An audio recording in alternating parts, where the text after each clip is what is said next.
Hi everyone, and welcome back to a new video. When everyone starts off in a new hobby or endeavor, it seems like everyone around them starts pulling out these old axioms. Well, they say, or when someone is stuck, they volunteer some advice with, well, what I heard was. So in today's video, I'm going to go over the most often repeated photography myths and tell you which ones indeed are true and which ones are just that, myths. If you stay till the end, I'll share with you the myth that held me back, and once I dispelled it, I was able to get photos like this and this. My name is Simon D'Entremont. I'm a professional nature and wildlife photographer living in Eastern Canada. I make weekly videos giving you photo tips or taking you behind the scenes for nature and wildlife photography. Subscribe if you want to see more.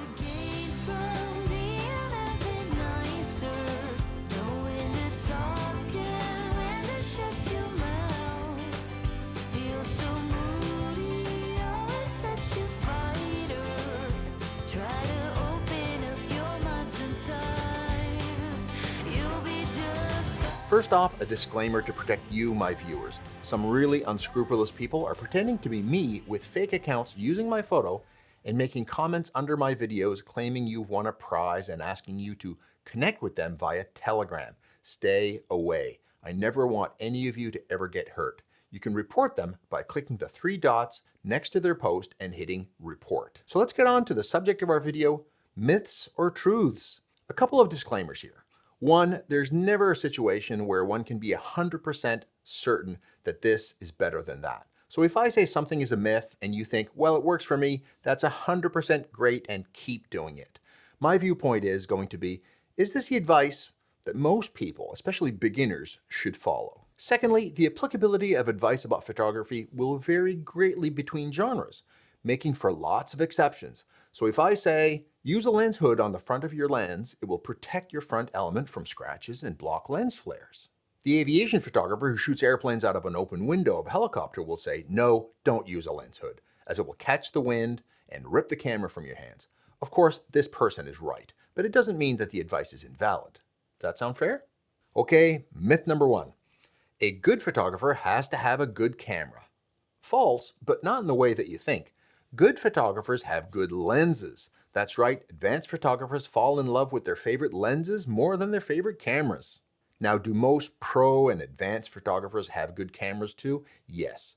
But in most cases, if you ask a professional photographer that he or she can only pick one piece of gear to have forever and that everything else needs to go and to be bought back used from the local buy and sell website, most of them will pick a favorite lens to keep. That's because the look you get in a photo or the type of photo you can get or the type of art you can make is more often a trait of the lens than the camera. Fast lenses are prized by portrait photographers, and they'll often have a favorite, but usually any of 20 different camera bodies can make a similar picture using that lens.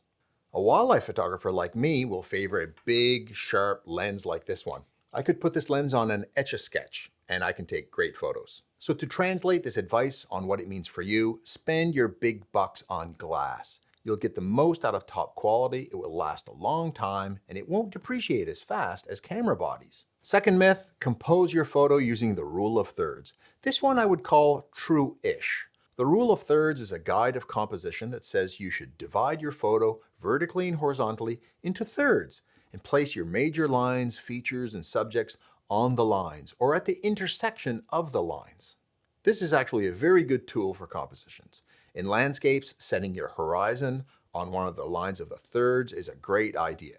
If your photo has an amazing sky, make the sky 2/3 and the land 1/3. If the sky is boring, make the sky 1/3 and the land 2/3. When looking for somewhere to place a subject in the photo, the intersection of the thirds is a great place. It seems balanced and interesting. But my view is, these lines aren't magic points on the map. Instead, they help reflect two ideas that are also important. First, they prevent you from placing your subject or lines too close to the edge, which if not done well, seems to be too crowded on the edges and doesn't look right. Here's an example that doesn't seem to work that well if too crowded, but looks fine if given a bit of room. Second, they prevent you from placing your subject or lines in the dead center, which is often the least interesting place for your subject or important features. Like in this photo, my take is it looks better on the thirds. Seeing that the thirds aren't magic places, but rather helpful guides to keep you from the center and from the edges, many new opportunities show up that don't need to be on the lines to look good. Here are a few examples. This is especially true if placing your subject on the thirds lines doesn't allow you to properly show off some of the other features of the photo. Like in this photo, don't cut off the pretty accompaniments to your subject in the photo just to get your subject on the lines of the thirds. In this photo, the intersection line would crowd my subject, so placing it here makes more sense and still looks balanced.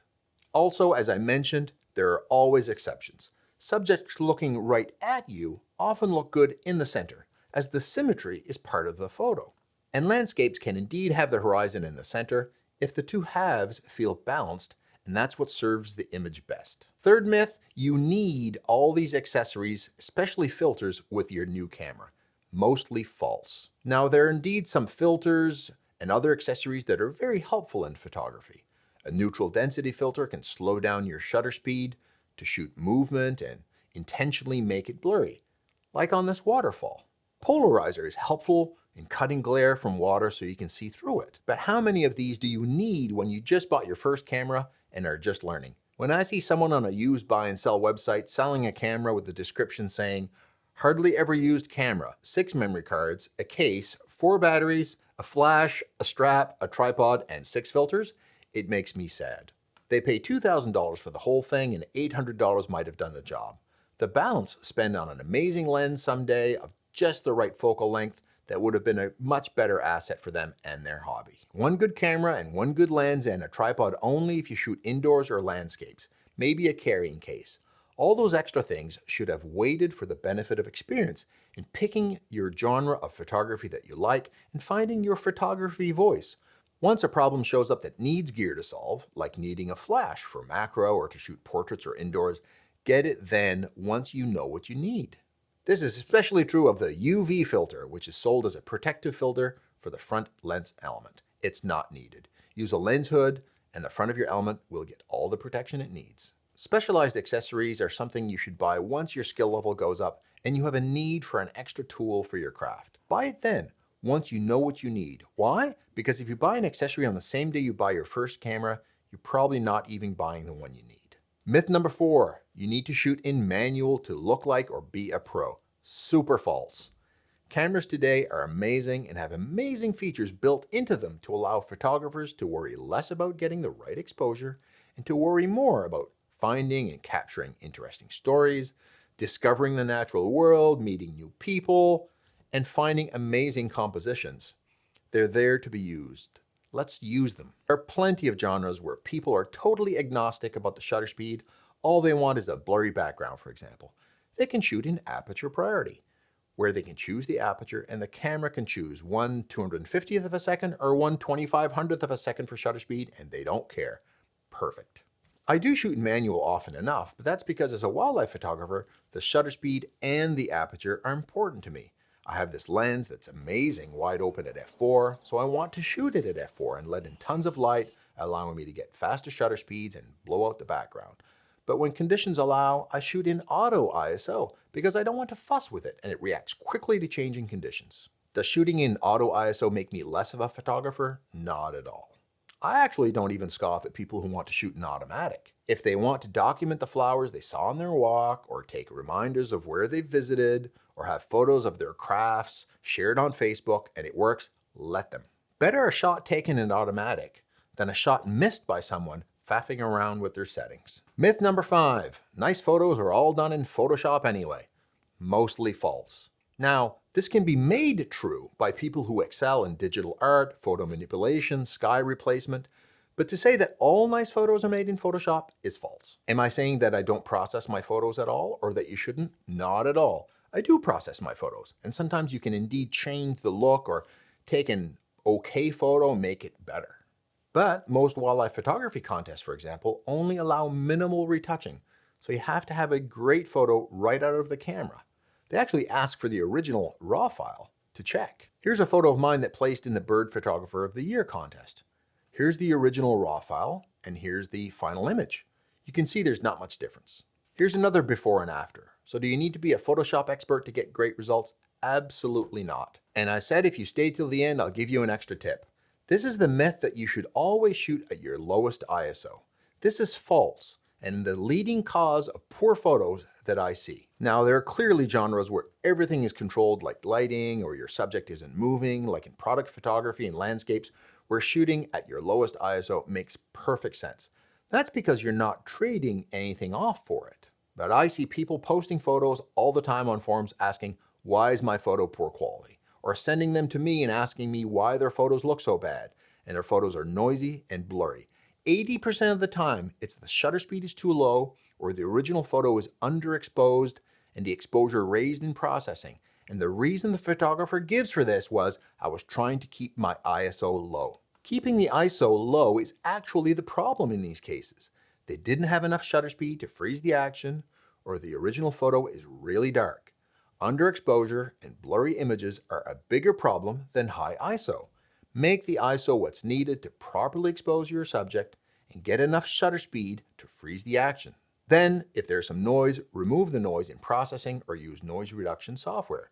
Given that this software is getting better all the time, and that most processing software has decent noise reduction capabilities, and that modern cameras are getting better and better all the time at high ISOs, this myth is one that's getting less true all the time. When I started in wildlife photography, I too came home with poor, underexposed, and blurry photos. Once I overcame my fear of high ISOs, amazing things happened. I started getting great photos in low light situations using high ISOs. Here's a nice little warbler shot at ISO 12,800, and here's an owl also shot at ISO 12,800. And you might say, yes, that's nice for you with your full frame camera.